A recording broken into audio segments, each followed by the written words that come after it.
Example first, find the values of cos 15 degree. तर इथे आपल्याला ट्रिग्नोमेट्रिक फंक्शन्स काढायचे. कॉस 15चं काढायचं. आता 15 equal to 45 degree minus 30 degree. इथे आपण 45 आणि 30 डिग्रीचं आपल्याला कॉस आणि साईन फंक्शन माहिती आहेत. त्याच्यावरून आपल्याला 15 डिग्रीचं कॉस 15 काढायचं आहे.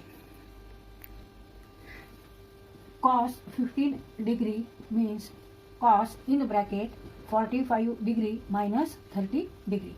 आता इथे आपल्याला फॉर्म्युला वापरायचा आहे. कॉस ए मायनस बी.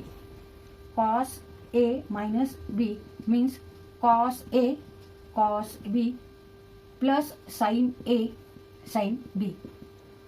तर हे जे फॉर्म्युले आहेत हे तुम्हाला पाठ करायचे आहेत. तर या फॉर्म्युल्यामध्ये आपण ए इक्वल टू 45 डिग्री ठेवायचे आणि B equal to 30 degree. Therefore, cos 15 degree means cos 45 degree into cos 30 degree plus sin 45 degree and sin 30 degree. या फॉर्म्युल्यामध्ये आपण ए आणि बी 45 आणि 30 घेतलेले आहे. ए इक्वल टू 45 डिग्री आणि बी इक्वल टू 30. आणि 45 डिग्री आणि 30 डिग्री आपण काय घेतलं इथं, या दोन्हींचा डिफरन्स, या दोन्हींची वजाबाकी किती येते, 15 येते. आणि हे ट्रिग्नोमेट्रिक फंक्शन्स आपल्याला साधारण पाठ असतात, त्यामुळे आपण 45 आणि 30 घेतलेले आहे. तर trigonometric ratios of special angles हे तुम्हाला तो टेबल तुम्हाला पूर्ण पाठ पाहिजे. 0 डिग्री अँगल, नंतर 30 डिग्री, 45, 60, 90, 180. आता इथे कॉस 45 इक्वल टू 1/√2 आहे. Cos 30 is √3/2. Sine 45 is 1/√2 and sine 30 degree is 1/2. इथे साइन आणि कॉस 45 सेम व्हॅल्यू आहे. आता इथे ह्या फक्त आपल्याला व्हॅल्यू ठेवायचे आहेत. Cos 45 is 1/√2.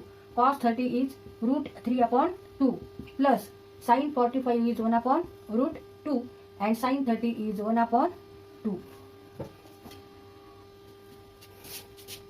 1 into √3 √3/2 into √2 2√2 plus 1 into 1 divided by 2 into √2 2√2. आता ते दोन्हीकडे डिनॉमिनेटर सेम आहे.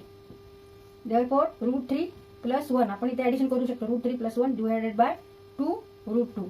Therefore cos 15 degree equal to √3 plus 1 upon 2√2. Example second, find the values of sine 15. मग आपण कॉस 15 काढला, तर आपल्याला साइन 15 काढायचं आहे.